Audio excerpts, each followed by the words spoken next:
Good afternoon.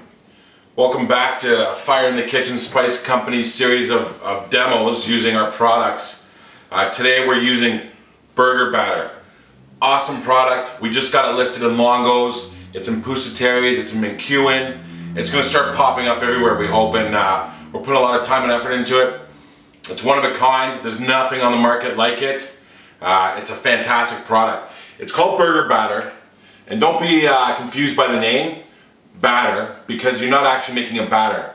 But the original story behind the batter was the fact that when I first did the recipe, the ingredients, I mixed egg, I mixed milk, I mixed the seasoning, I did some Worcestershire, some Red Hot, because that can up the ante a little bit on your mixture anytime you want to do that. And I would make a liquid batter out of it, throw it in the ground beef, form the burgers, grill, pan, fry, or oven broil, whatever I just decided how to cook the beef that day. Usually on the grill is the best, but oven broil works. And so does pan fry when it's dead of winter and it's freezing cold. So all year round. The reason I came up with burger batter, I just want to give you a little brief history about it, is my first job when I was 12 years old was at a burger place called Blueberry Hill, downtown Toronto, where I was born and raised. And illegally working, I shouldn't have been working at 12 years old, but I found myself in the prep kitchen downstairs. Blueberry Hill was like a Licks. Fantastic restaurant, great burgers, people came from everywhere for them. It was before Licks' time. The owner, I used to work downstairs and I used to mix meat in the bins, form the burgers in the patty press, and then send them upstairs to be cooked in the grill. I loved it. It was a fantastic job. I was getting paid. I was getting a paycheck at 12 years old. It was amazing. But the owners, so it was big bins of beef, milk, breadcrumbs, and I believe that was it. And then the owner would come around and he would shake this in front of my face and say, and there's your ingredient. There's your secret ingredient. Didn't have a clue what was in it. He wouldn't tell us what was in it or share the recipe. But we had to throw that in the beef and then mix these big vats of beef, or bins of beef, not vats, bins, and press the burgers and go from there. And the flavor was incredible. And I honestly think from that day on, ingrained in me, I wanted to make the best burger out there. And when I started the Fire in the Kitchen Spice Company, with my array of products, I knew in the back of my mind that burger seasoning was going to be the biggest one. And I called it burger batter. I love the name. I'm not changing the name. It's not batter. You're not dipping the burger in and frying it. You're making a batter. It's with an egg and it's with some of the seasoning. It's the most simple recipe in the world. Burger batter is great for beef, and that's what I started with, but it's amazing in turkey, lamb, chicken, pork, veal. Whatever you decide you want to make your meat with that day for the burgers, use burger batter. It's going to be amazing. It's also, and this is a huge point, and don't forget this, great in meatloaf and meatballs. Love it. We've tried and tested. Fantastic. Simple thing. I'm going to show you today how to make it. It's a quick demo. It's not going to take much time at all. I'm excited to show it to you. So you've got the bag of burger batter. This is where it's sold. In Longo's, you can find it anywhere now in the GTA, and most of you who use the products will be sort of shopping in these areas. It's a 1/4 cup of seasoning. It's 1 egg. And it's 2 pounds of beef. So I've got the 2 pounds of beef right here, just pulled out of the fridge. You can see, I like to use oversized bowls so that I don't get messy in here. And I'm going to use my hands today, so it's so simple. I'm also going to show you how to press them, which is a really cool thing. There's the beef. Here's the egg. Crack the egg in the beef. How simple is that? Put that away. 1/4 cup of the seasoning. Open up the bag, reach the quarter and measure it. And depending on your desire of seasoning, the level of seasoning you want, you can up it, you can lower it, whatever you like. So there's a 1/4 cup, 2 pounds of beef, 1 egg. Done. In there. That's finished. Just like that. I'm going to put this back here. The burger batter. I'm going to use my hands. My hands are clean. Usually you use gloves and stuff like that if you want to get your hands in the raw meat, but my hands are clean. So you're just going to mix it around. It's so simple. Get the egg in there. The egg's going to help bind it. The seasoning is going to help bind it. Combined together, it's going to be incredible. You're going to mix it around. Do it a few times. Make sure everything's good and concentrated in there, and it's thorough, and it's evenly mixed throughout the meat. So you put this aside. There you go. You can smell it. You know what? When you try this, it smells fantastic. I love it. This is, you know, we do this at the Orangeville Farmers Market every year. This will be our 2nd year. I say every year, but this is only our 2nd year. And the feedback's been amazing. Kids love it. It's not spicy. It just adds some wicked flavor to your beef, to your burgers. And I've tried it in turkey and lamb and everything else, and it's still good. So I usually make sliders or burgers out of it. So if I'm gonna make a slider, you know, I'm just gonna play around and see. I'm gonna needle it a little bit in my hand, just like press it in, you know, help bind it a little bit. And there's a ball. I'll just show you quickly how to make 2 sliders, how to press them, and then 2 regular burgers. There's a ball. So these are really large size sliders. I mean, they're probably about 3 to 4 ounces. Usually sliders anywhere from 2 to 3. And then burgers, well, a larger burger, people like 4-ounce burgers, you know, those not to mention burgers at McDonald's that you get, but they're like 4 ounces. They're really small. But a homemade burger, you're looking at 5 ounces, anywhere to 8 ounces, depending on how hungry you are, who's making them, right? I mean, everyone has their own recipe, their own size. I like to keep it around 6 ounces.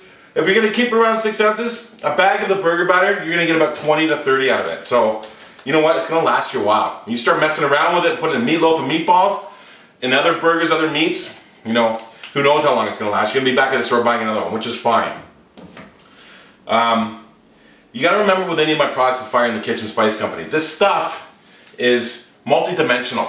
Try it with other things. Think outside the box and be creative. I mean, this is what the Spice Company was created for, to allow you to help you, give you the tools in the kitchen to experiment and gain the confidence you want to be a great cook. With simple things, everyday stuff, you know, it's really easy. So there's 4 burgers. I'll put the rest over there and do that later. You're gonna love this. Let me wash my hands really quick so I can do this properly. You know, this would all be done fairly if I had another cameraman, another camera, and another setup, but I don't. Which is fine.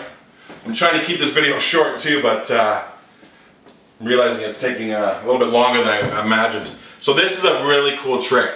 You want to keep some burgers, you make a bunch of burgers, you want to freeze them, put them in your fridge, whatever you're doing. You've got a bunch of people coming over, you got a backyard barbecue, you're looking forward to it. This is the coolest way to press them. I like to press them. You can do it with your hands, simple, but I like to press them. I have patty paper. If you don't have patty paper, I'm sure you have wax paper in your kitchen, cut it into squares. It doesn't have to be perfect, it can be whatever you want. You can just make sure you've got a round circle to put in between the patties to separate them. 2 plates. You see the bottom of the plate? That's got a ridge, indent. That one does too. That's going to serve as your base. This is your top. Take a piece of patty paper. We'll do the slider first. On there, patty paper on top, press down. Flip it off. That's a huge slider, sorry. I don't want it that big. So you know what? Sometimes you want to make it a little bit thicker, so don't press as hard. I mean, calibrate it as you want it. There you go. It's a little oval shape, but it doesn't matter. It doesn't have to be perfect. There's your 2 sliders. Put that one on top. Usually I pack in 6s. 6 usually is the magic number for me. Why? I don't know, but it is. And then here's your bigger patties. Right in the center of the plate. That ridge on the outside of the plate's not going to let you go outside of it. So you're just going to press down. Makes a perfect patty. I love it. I press them and you're like, oh my god, those are professional burgers. You know, it's kind of funny. There's another one. So there's how you press burgers. How simple is that? That's burger batter. 2 pounds of beef,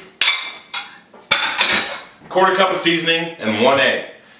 Mix your burgers, mix the burger meat, mix the seasoning all together, form your burgers, grill, pan, fry, or oven broil. It's as simple as that, and it's going to change the way you do burgers forever. People are going to be coming to your house for your homemade burger.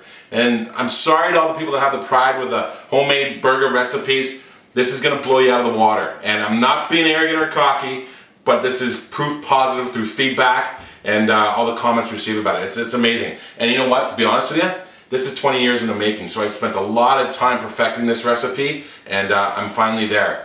And I want you guys to be on the lookout too for the Cajun or the Tex-Mex. We're working on that right now. It's going to be a Cajun Tex-Mex mix, and then the jerk burger. We're going to have burger batter with those 2 more flavors coming out soon. So make sure you take a look at that. And remember, this is the evolution of the homemade burger batter. I hope you enjoy it. Can't wait to hear from you. Send us your stuff at fireinthekitchen.ca, Christian at fireinthekitchen.ca. Let me know how you like it. Let me know how you use it. I want all that feedback we can get. It's fantastic. And thanks for spending the time with me today. You have a great day.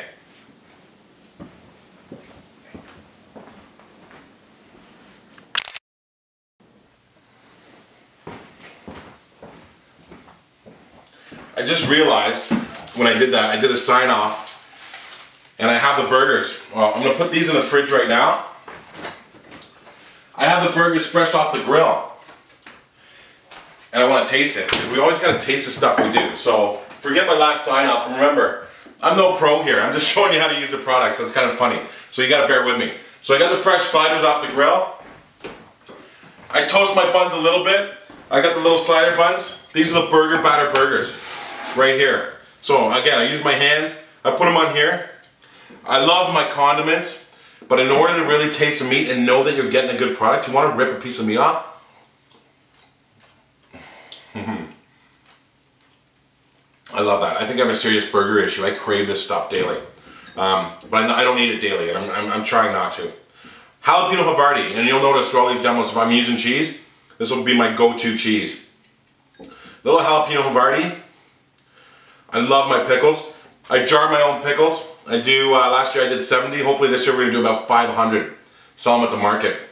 And if you hear this video and you want pickles, you let me know. Order them ahead of time, because they're fantastic. Tomato, fresh Canadian tomatoes. They are Canadian, they're not Ontario yet, but they're Canadian. And I like ketchup. I do, so I'm just gonna put a little bit of ketchup on there. Just a little bit. I love it already. And that's the slider. I mean, you're not gonna get a good, I can't remote control the zoom, and I wish I could, but that's what it looks like. And you know what, I'll take a bite just for the hell of it, because I can't, my mouth is watering, I'm not gonna be able to speak anymore. So we're just gonna do it. Oh, the pickle and the cheese is key. The meat's key, but then everything else is, you know, sub-key.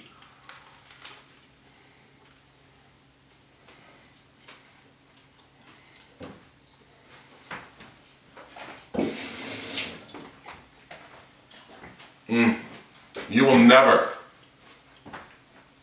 eat another homemade burger that's as good as this one ever again. And that is my guarantee to you. Enjoy.